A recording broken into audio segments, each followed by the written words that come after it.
আজকে কিভাবে আপনার উপর হামলা হলো? আজকে বেসিক্যালি আমার আর লিটনের চিটং একটা বিয়ের অনুষ্ঠান আছে, একটা বিয়ের অনুষ্ঠানের দাওয়াত। তো আমি আর লিটন যাবো, যেহেতু আমাদের দুইটা গাড়ি দুইজনে নেওয়ার দরকার নেই। লিটনকে বললাম যে এক কাজ করো, আমার গাড়ি আর নিলাম না, তোমার গাড়িতে দুইজনে যাই। লিটন পরে বললো তাইলে আসেন, আমি জসিম কমিশনের ওইখানে আসি। তো জসিম কমিশনার স্বাভাবিক, আমি লিটন যেহেতু বসছি, আমাদের দলীয় নেতাকর্মীরা সেখানে আসছে, আমার 4 নম্বরের অনেক নেতাকর্মীরা যেতে চাইছে, আমি বলছি যে দরকার নাই। হ্যাঁ, আমি চা খাইতে গেছি। এরপরে লিটন বলছে চলে কোথায় গেছেন? আমাদের জসিম কমিশনার, আমাদের সদস্য সচিব পৌরসভা না, উনার অফিসে, বাড়িহাট কলেজ গেটে উনার অফিসে। আচ্ছা, ওখান থেকে পরে আমরা বললাম যে যেহেতু ছেলে পেলে আছে, একটু নাস্তা করে ওইখান থেকে চলে যাবো। আমরা কাশবনে গেছি, কাশবন থেকে নাস্তা করে আমরা যখন আপনার তখন এনএসআই এর আমাদের আমি তারপরে একটু এনএসআই এর আমাদের যে সাজ্জাদ সাহেব, তারপরে আরেকজন আছে না ডিজিএফআই জসিম সাহেব, ওরাও সম্ভবত ওইখানে চা খাচ্ছিল। জাস্ট ওরা নামি যাওয়ার সময় দেখতেছে যে আমরা ওইখানে নাস্তা করতেছি। আমরা বললাম ভাই আপনারা চা বলছেন, আসবে, আমরা চা খাইছি, এটা বলে ওরা চলে গেল। আমরা নামার সময় দেখি মোটামুটি লাঠি সোরা অস্ত্র টস্ত্র নিয়ে মোটামুটি সবখানি কাশবনের সিঁড়ির নিচে। তো আমার যা বুঝার বুঝে, আমি লিটন সামনে ছিলাম। এরা কারা বা কাদের নেতৃত্বে ছিল? ভাই বারিহাটের নেতৃত্ব করা সাংবাদিক ভাইরা যদি প্রশ্ন করেন আজকের এই 10 মাসে বারিহাটে কার নেতৃত্বে, নুরুল আমিন চেয়ারম্যান, গাজী নিজাম এবং দিদারুল আলম মিয়াজির নেতৃত্বে ওইখানকার কিছু স্বেচ্ছা চোর গুন্ডা ডাকাত দিয়ে আওয়ামী লীগের যারা গত 15 বছর কোন বিএনপির কর্মী আমার গায়ে হাত তোলার কথা না।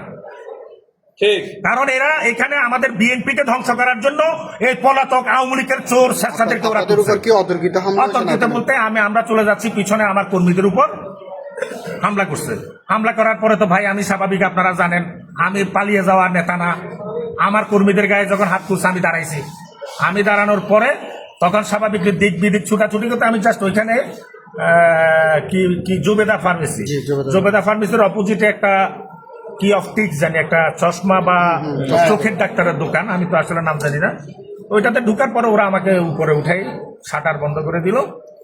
প্রায় আধা ঘন্টা 40 মিনিট আমি ওইখানে সেফ। আমি ওসি সাহেবকে 2-3 বার ফোন দিলাম।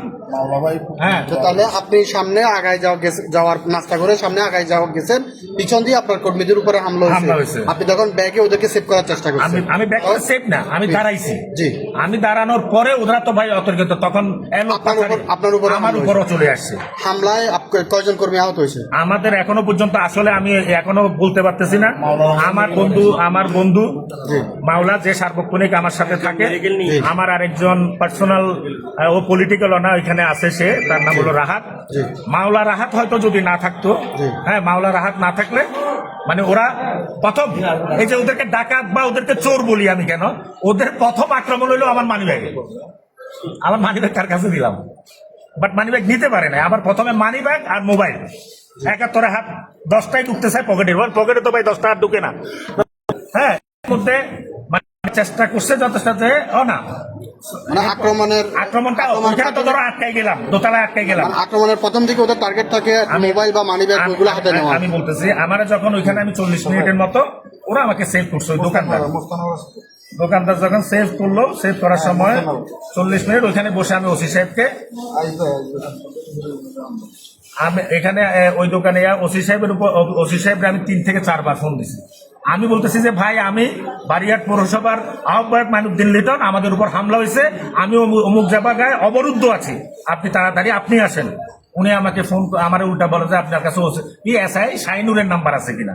আরে ভাই, আমি ওসিকে একাধিকবার, আমি উপজেলা বিএনপি সদস্য সচিব, হ্যাঁ, উনাকে আমি 3 বা 4 বার ফোন করার পরেও ওইখানে আধা ঘন্টা 40 মিনিট অতিবাহিত হওয়ার পরে ওই দোকানের উপর প্রেসার ক্রিয়েট করে ওইটাকে শাটার খুলে 3-4টা ছেলে, আমি তো আসলে সবগুলা তো চিনার কথা না, 4-5 জন ছেলে গেছে যে ভাইয়া কিছু হবে না, ভাইয়া কিছু হবে না, চলেন আপনারা। আমরা স্বাভাবিক, ওরা তখন সামনে অনেক, জাস্ট ওই দোকান থেকে বের হওয়ার সাথে সাথে মানে প্রথম হাত হলো আমার মানিব্যাগ আর মোবাইল।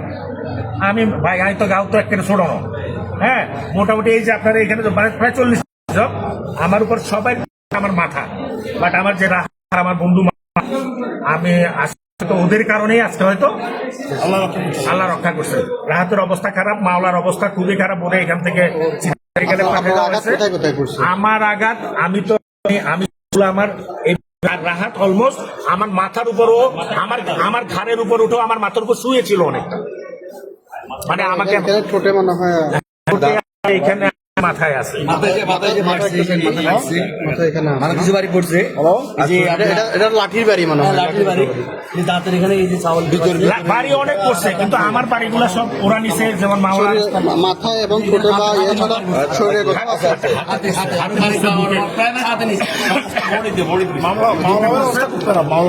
মাওলার ওখানে রাহাত আমরা আছে, রাহাত আরেকটা জিনিস দেখি, আপনাদের যখন এই ধরনের এই মানে সংঘাতের সৃষ্টি হয় আপনারা কোনো আইনানুগ ব্যবস্থা নেন না, এই ঘটনায় আইনানুগ ব্যবস্থা নেন? আমি 100% নিব ভাই, আমি আইনি অনেক বেশি। আমি এখনই বাড়িহাট যাব, আমার উপর যদি আবারও হামলা হয় আমি আপনাদের মাধ্যমে মিরাজ জোরারগঞ্জ থানাকে আমি অবহিত করতেছি। প্রয়োজনে আপনিও একটু জোরারগঞ্জ ওসিকে বলেন। এখন যদি আমার জীবনের বিনিময়ে যদি বাড়িহাট যদি সন্ত্রাস মুক্ত হয়, আমি আজকে আমার জীবন দিয়ে বাড়িহাটকে আমি সন্ত্রাসীদের থেকে মুক্ত করবো ইনশাআল্লাহ।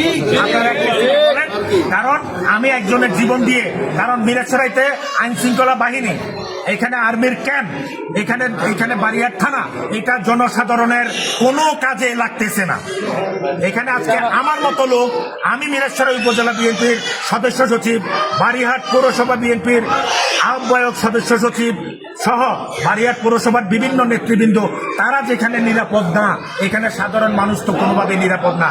তো আমাকে যদি মারি, আমি যদি, আপনারা জানেন ওদের বিরুদ্ধে আমার গলা সবসময় সোচ্চার, তো ওরা যদি আমাকে মারি, মিরাজসরাইতে যদি আমার মতো আর কাউকে না পায়, ওরা যদি তাসের রাজত্ব কায়েম করতে চায় করুক। আমি ওসি সাহেবকে আপনার মাধ্যমে অনুরোধ করব, আমি আপনাকে এখন বলতেছি ওসিকে বলেন আমি থানায় আসতেছি, ওসি সাহেব যদি আমাকে প্রটেক্ট করতে পারে করবে, নাইলে আজকে ঢাকা চিটাং হাইওয়েতে আমি আমার জীবন দিয়ে বাংলাদেশ জাতীয়তাবাদী দলের পক্ষ থেকে বাড়িহাট পৌরসভাকে সন্ত্রাসী এবং চাঁদাবাদীদের থেকে মুক্ত করব।